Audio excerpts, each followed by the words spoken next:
Apa yang ada di balik coran semen ini? Kalian awalnya pasti nggak akan menyangka kalau sebenarnya ada 2 jasad wanita yang ditemukan dengan kondisi bertumpuk di dalamnya. Dan bukan cuma itu, pada kasus ini pelakunya tidak akan bisa dihukum karena pelaku juga memilih bunuh diri dengan cara menyayat nadi di tangannya. Lantas gimana kronologi lengkapnya tentang kasus ini? Mari kita kupas tuntas.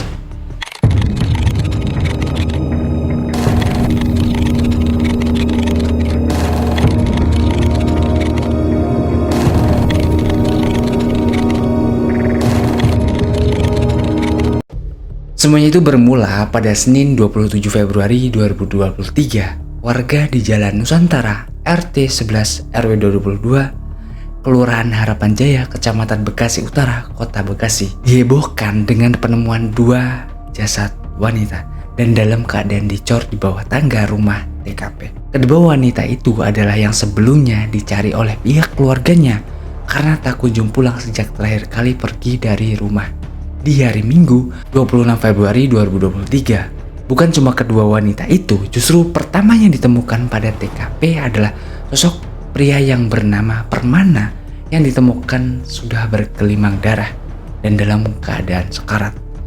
Si Permana ini kemudian dengan cepat dilarikan ke RS, namun sayangnya nyawanya tidak tertolong. Permana meninggal karena dia melakukan bundir dengan cara menyayat urat nadinya beberapa jam sebelum warga dan aparat melakukan penggeledahan. Oke, balik lagi ke kedua wanita tadi dan mari kita mundur ke belakang untuk mengusut nih kronologi sebelum korban ditemukan tewas secara mengenaskan. Jadi kedua wanita itu adalah Yusi yang berusia 48 tahun dan Heni yang berusia 47 tahun. Sebelum ditemukan meninggal menjadi korban pembunuhan, keduanya ini sama-sama izin ke suami mereka di hari Minggu 26 Februari 2023 untuk pergi mengaji sekitar jam 1 siang. Selesai pengajian sekitar jam 4 sore, Yusi dan rekan-rekannya itu pergi ke warung makan. Mereka makan bakso dan Yeni di medsosnya sempat mengunggah foto kalau mereka ini tengah makan. Nah, setelah makan-makan selesai, di situ Yusi dan Yeni itu berpamitan untuk pergi lebih dulu kepada yang lain. Tapi kala itu, rekan-rekannya yang gak ada yang tahu akan kemana nih keduanya pergi. Tapi hingga menjelang petang, Yusi gak kunjung pulang nih pak. Suami Yusi yang bernama Herianto pun ya mulai khawatir karena dia mencoba menghubungi Bu Yusi dengan WhatsApp, telepon seluler. Tidak ada jawaban dan kabar dari Bu Yusi.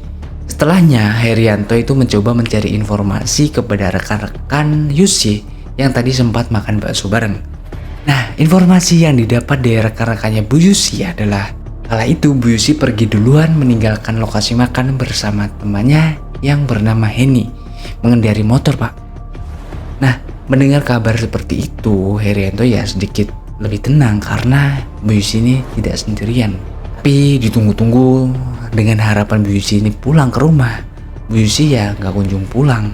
Sampailah di jam 10 malam Bu Yusi ini belum juga pulang ke rumah. Yang hal inilah makin membuat Pak Herianto itu khawatir. Bahkan dia ini sampai mendatangi beberapa rumah sakit di sekitarnya untuk menanyakan nih siapa tahu istrinya ada di sana karena terlibat suatu kecelakaan. Namun lagi-lagi ya hasilnya nihil. Gak ada satupun rumah sakit yang menerima pasien kecelakaan atau sakit atas nama Yusi. Dan pada akhirnya karena hari sudah mulai larut malam, Pak Herianto itu memutuskan untuk pulang ke rumah dan menunggu Bu Yusi di rumah. Di keesokan harinya, tepatnya di pagi hari Senin 27 Februari, Bu Yusi masih juga belum pulang ke rumah. Pak Herianto ini mencoba menghubungi keluarga Bu Heni yang memang Bu Yusi ini pergi dengan Bu Heni gitu kan. Nah, jawabannya dari keluarga Bu Heni pun sama. Bu Heni juga sejak kepergiannya di hari Minggu siang untuk pergi pengajian belum juga kunjung pulang ke rumah. Sampai sini Pak Herianto ya kayak udah muncul firasat kurang enak dengan istrinya pak. Dan pada akhirnya Pak Herianto itu memutuskan untuk melaporkan hal itu ke kantor Polres Cakung. Pak Herianto menceritakan semuanya tentang kepergian istrinya dan Bu Heni untuk pengajian, namun hingga saat itu juga belum pulang ke rumah. Sembari nunggu kabar lanjutan dari kepolisian, Pak Herianto itu menyuruh anaknya untuk melacak handphone ibunya lewat GPS. Dan titik terang mulai muncul di sini. Ternyata di sini menunjukkan lokasi HP Bu Yusi berada di Bekasi Utara. Nah, bukan cuma HP Bu Yusi aja Pak yang dilacak, tapi di sini juga HP Bu Heni juga dilacak. Dan titiknya sama di satu lokasi. Tepatnya di jam 3 sore, Pak Herianto dan suami Bu Heni itu datang ke lokasi di mana titik HP Bu Yusi dan Bu Heni berada. Nah, titik itu berhenti di depan sebuah rumah dengan pagar coklat dan cat tembok warna kuning. Sesampainya di lokasi itu, Pak Herianto dan suami Bu Heni mencoba memanggil-manggil penghuni rumah. Namun ya nggak ada sautan sama sekali dari dalam rumah itu Pak. Tapi di situ Pak Heri itu ngelihat kalau di depan rumah itu ada sebuah adukan semen dan pasir yang masih basah. Dan sepertinya ada aktivitas di dalam. Tapi kenapa nggak ada yang menyaut tatkala Pak Herianto itu memanggil-manggil penghuni rumah itu?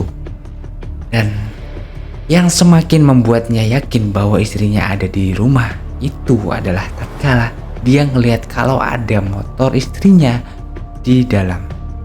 Dan dia lantas menghubungi warga sekitar, bahkan RT setempat, untuk ikut mengecek keberadaan istrinya di dalam rumah itu Pak. Namun ya RT setempat malah menyatakan tidak mau ikut campur akan hal itu.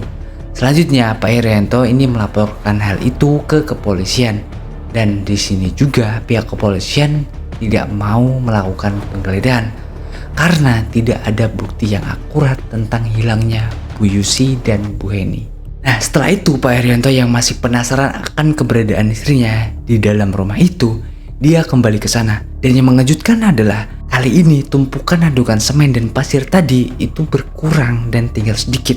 Berarti memang di dalam sana ada seseorang dan sedang ada aktivitas di dalamnya. Gak mungkin kan kalau gak ada orang, adukan semen yang masih basah itu berkurang jumlahnya. Tapi dengan begitu Pak Herianto masih belum bisa masuk ke dalam rumah itu. Nah, di situ Pak Herianto mencoba memutar otak dan pada akhirnya dia melihat sebuah CCTV di ujung jalan dekat dengan rumah itu dan memang masih menyala. Nah, gak pakai lama dong Pak Herianto itu langsung mendatangi rumah itu dan meminta tolong untuk memutar hasil rekaman CCTV itu. Dan apa yang direkam CCTV itu menunjukkan bahwa benar aja Bu Yusi dan Bu Heni mendatangi rumah itu bersama sosok laki-laki di depan mereka yang menuntun mereka ke rumah TKP tepatnya di Minggu 26 Februari di jam 5. Dan sejak saat itulah Bu Yusi dan Bu Heni tidak pernah keluar dari rumah itu Pak. Nah, dengan bukti yang sekuat itu tentunya ya tidak meragukan kalau Bu Yusi dan Bu Heni memang ada di dalam rumah itu. Tepatnya di malam hari di jam 8 malam, Pak Herianto, suami Bu Heni, aparat kepolisian dan warga sekitar mendatangi rumah itu dan langsung menggeledah rumah itu tentunya. Setelah melakukan pendobrakan dan penggeledahan di rumah itu, yang pertama ditemukan adalah sosok laki-laki dengan kondisi berlumuran cairan merah. Hal itu disebabkan karena ya adanya sayatan di tangan pria ini dan diduga dia sengaja melakukannya untuk bunuh diri. Laki-laki itu diketahui bernama Permana dan saat itu juga dia dilarikan ke rumah sakit. Namun naasnya nyawa Permana tak terselamatkan dan meninggal saat perjalanan menuju rumah sakit.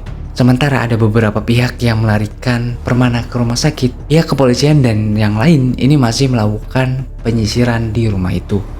Dan ya, mereka tidak menemukan Yusi dan Heni di rumah itu. Namun pada akhirnya mereka itu menemukan sesuatu yang menjanggal di bawah tangga, yaitu sebuah gundukan coran semen yang terlihat masih agak basah. Hal itulah yang mengundang kecurigaan dan coran semen itu pada akhirnya dibongkar. Setelah lumayan memakan waktu dalam proses pembongkaran karena yaitu bukan tanah Pak, melainkan semen yang memang sudah lumayan agak mengeras. Tidak seperti tanah yang mudah untuk digali. Setelah melakukan pembongkaran beberapa saat, hal yang mengejutkan terjadi. Setelah terlihat apa yang ada di dalam coran-coran semen itu Pak. 2 jasad wanita yang memang benar aja itu wanita yang dicari-cari, yaitu Bu Yusi dan Bu Heni. Dan saat penemuannya, salah satu jasad ditemukan tanpa busana. Ya tentunya hal itu sangatlah memukul perasaan Pak Herianto, suami Bu Heni dan keluarga. Karena hal yang memang sebelumnya tak disangka-sangka akan terjadi. Istri mereka meninggal secara mengenaskan di tangan seseorang yang kejam. Proses pengangkutan kedua jasad itu selesai tepat di jam 11.27 waktu Indonesia Barat. Jasad keduanya diketahui langsung dibawa ke RS Polri Kramat Jati, Jakarta Timur untuk keperluan otopsi. Setelah proses autopsi selesai, jasad korban langsung diserahkan ke rumah duka korban. Nah, di sini juga ada satu pernyataan dari salah satu pihak keamanan lingkungan sekitar yang bukan meyakinkan yang emang mengarah bahwa si Permana ini memang pelaku pembunuhan kedua wanita itu. Pria ini adalah Aldi. Dia mengatakan bahwa ada kemungkinan besar Permana lah yang melakukan pembunuhan, lalu mengecor korbannya di dalam rumah itu. Kenapa bisa dibilang seperti itu? Sebab pada minggu sore terduga pelaku atau si Permana ini sempat membeli semen dan pasir setelah sebelumnya terdengar terlibat cekcok soal utang piutang dengan 2 korban ini. Karena keributan itu ya terdengar gaduh oleh tetangga, dan setelah kegaduhan itu Permana membeli semen beserta pasir dan batu split di minggu sore itu Pak. Di dalam penyelidikan dan penyisiran lokasi kejadian, polisi berhasil mendapatkan barang bukti berupa 1 tas berwarna krim yang berisikan 2 HP milik Bu Heni dan Bu Yusi tadi. Kemudian 1 bilah sajam atau badik beserta sarungnya, 1 bilah pisau daging, dan hasil rekaman CCTV saat pick up datang ke rumah TKP mengantarkan semen, batu, split, dan pasir. Dan 1 unit sepeda motor yang parkir di halaman rumah TKP yang diduga itu milik si Permana ini Pak.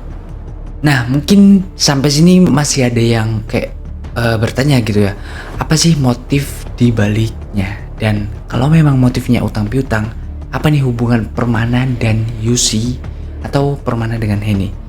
Oke, jadi sebelumnya Yusi dan Permana itu merupakan teman dekat, dan bahkan konon katanya itu mereka itu sudah berteman sejak mereka duduk di bangku SMP. Nah, sesolid itulah pertemanan mereka, bahkan dari mereka SMP sampai mereka kepala 5 ya masih menjalin pertemanan. Permana pun saking dekatnya dengan Yusi, dia itu sudah dianggap seperti keluarga sendiri. Karena Permana juga kerap kali meminta pertolongan kepada Yusi maupun Herianto suaminya. Bahkan ia tak sungkan-sungkan bercerita tentang masalah keluarganya. Permana diketahui sebelum dirinya tinggal sendirian, dia tinggal di rumah itu bersama istrinya sebelum akhirnya mereka bercerai. Nah, Permana sendiri ini diketahui bekerja di sebuah toko material, yang mana pekerjaan itu sebelumnya Yusi yang ngasih tahu atau menawarkan Permana untuk bekerja di sana Pak. Hingga pada suatu hari Permana ini menawarkan ya sebuah investasi kepada si Yusi, yaitu sebuah investasi jual beli besi gitu Pak. Dan dia menjanjikan kepada Yusi kalau dia akan mendapatkan keuntungan ratusan juta dari hasil jual beli besi ini. Nah, si Yusi yang tergiur akan hal itu akhirnya memutuskan untuk berinvest lah ke si Permana ini. Dia juga mengajak Bu Heni di dalam investasi ini. Di awal investasinya, Bu Heni dan Bu Yusi menerima uang yang dibilang ya keuntungan cukup besar, yaitu sekitar 20 juta rupiah. Tapi itulah keuntungan pertama dan terakhirnya, karena setelah itu mereka ya tidak menerima uang lagi. Sampai pada akhirnya berulang kali Bu Yusi ini menanyakan akan hasil investasinya. Dan pada akhirnya di minggu sore itulah Bu Yusi dan Heni memutuskan mendatangi rumah Permana untuk menagih itu. Tapi alhasil nyawa mereka lah yang dihabisi Permana Pak. Nah, menurut sumber-sumber yang gue baca juga dari kasus ini, dan dari berita yang beredar itu Pak 1 tahun lalu. Jadi jika semua proses penyelidikan rampung, kasus ini kemungkinan akan ditutup sesuai ketentuan KUHP. Status Permana saat itu masih terduga pelaku Pak. Kalaupun nanti ditetapkan sebagai tersangka, kan dia sudah meninggal. Di KUHP itu meninggalnya tersangka pasti di SP3 atau surat perintah penghentian penyelidik. Nah, itulah tadi kasus kedua wanita yang ditemukan meninggal secara mengenaskan di Bekasi. Gue juga turut berduka cita atas kepergian korban dan semoga keluarga diberi keikhlasan serta ketabahan. Mungkin itu aja yang bisa gue sampaikan, yang bisa gue ceritain dari kasus ini.